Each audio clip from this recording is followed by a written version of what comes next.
بسم اللہ الرحمن الرحیم۔ حضرات محترم، میرے بھائی بہنوں اور بیٹیوں، آج میں ایمان، کفر اور شرک کی تعریف بیان کرنے لگا ہوں۔ الحمدللہ، اللہ کا لاکھ لاکھ شکر ہے کہ ہم سبوں کا ایمان ہے، کلمہ طیبہ پر ایمان ہے۔ کلمہ طیبہ لا الہ الا اللہ محمد الرسول اللہ صلی اللہ علیہ وسلم پڑھتے ہیں، اور ہر مسلمان کا یہ عقیدہ ہے کہ حضرت صلی اللہ علیہ وسلم اللہ کے آخری نبی ہیں۔ آپ کے بعد جو بھی نبوت کا دعویٰ کرے گا وہ پکا کافر ہوگا۔ تو ایمان کی تعریف کے اندر یہ بات بھی ذہن رہے، ایمان نام ہی ہے اس کا کہ اللہ تعالیٰ کے تمام حکموں کو نبی کے بھروسہ اور اعتماد پر بے چون و چرا تسلیم کر لیا جائے۔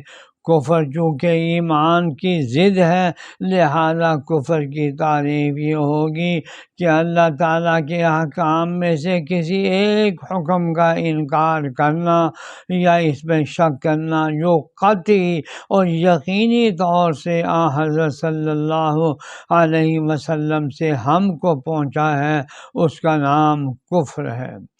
شرک کی حقیقت یہ ہے کہ اللہ تعالیٰ کے سوا کسی مخلوق کو عبادت یا محبت و تعظیم میں اللہ تعالیٰ کے برابر سمجھنا۔ اللہ تعالیٰ کی مخصوص صفات، خالق، رازق، قادر مطلق، عالم الغیب والشہادہ وغیرہ میں مخلوق کو اللہ کے برابر سمجھنا یہ کھلا شرک ہے۔